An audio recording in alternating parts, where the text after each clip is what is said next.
कि उसके शरीर से खून की जगह तेजाब निकलता है, और अगर ऐसा हुआ तो ये शिप उसके तेजाब से गलना शुरू हो जाएगा, जिससे कि हम यहीं पर मारे जाएंगे। और तीनों फिर से अपनी शिप की तरफ निकल जाते हैं। तभी हमें पता चलता है कि अब सिर्फ 20 मिनटों में ये स्टेशन एस्टेरॉयड बेल्ट से टकराने वाली है। थोड़े आगे जाने पर वो एक ऐसी जगह पर पहुंच जाते हैं जहां पर उन जीवों के बहुत से काकून थे। एंडी उन्हें वहां से चलने के लिए कहता है कि तभी टेलर को अपनी बहन केया की आवाज सुनाई देती है, जिसे कि उस क्रिएचर ने ऊपर टांग रखा था। टेलर जल्दी से केया को वहां से नीचे उतारता है। एंडी उन्हें बताता है कि उस क्रिएचर ने केया के साथ कुछ भी नहीं किया है, क्योंकि उसका बहुत ज्यादा खून बह रहा था। वो टेलर को वही सीरम केया को लगाने के लिए देता है, लेकिन रेन उसे रोक लेती है। वो कहती है कि हम इसे अपनी शिप में ले जाकर क्रायोपॉड में सुला देंगे, जिससे कि ये इवागा जाने तक जिंदा रहेगी। तभी उन्हें वहां पर उन क्रिएचर के आने की आवाज सुनाई देती है और सभी भागकर एक लिफ्ट के पास पहुंच जाते हैं।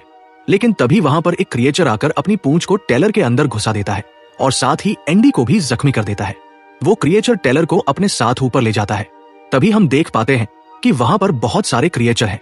रेन उनके आने से पहले केया को लेकर लिफ्ट में चली जाती है, लेकिन लिफ्ट से ऊपर जाते वक्त रेन एक कैमरा से एंडी को देखती है और वो सोचती है कि वो एंडी को बचाने के लिए फिर से नीचे जाएगी, इसलिए वो लिफ्ट को रोक लेती है।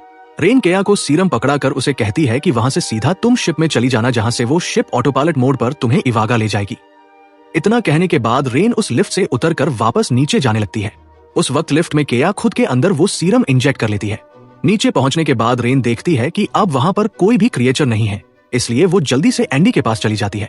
वो एंडी के अंदर फिर से उसकी ओरिजिनल चिप डाल देती है, जिससे कि एंडी अब फिर से पुराना वाला एंडी में रिबूट हो जाता है।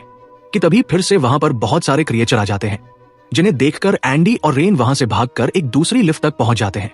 लेकिन अब क्योंकि एंडी के अंदर कंपनी की चिप नहीं थी, इसलिए एंडी उस लिफ्ट के दरवाजे को भी खोल नहीं पाता। अब दोनों अपनी हिम्मत हारकर वहां पर बैठकर अपनी मौत का इंतजार करने लगते हैं, क्योंकि उनके पास बच निकलने का कोई भी रास्ता नहीं था। कि तभी रेन को एक आइडिया आता है। वो वहां पर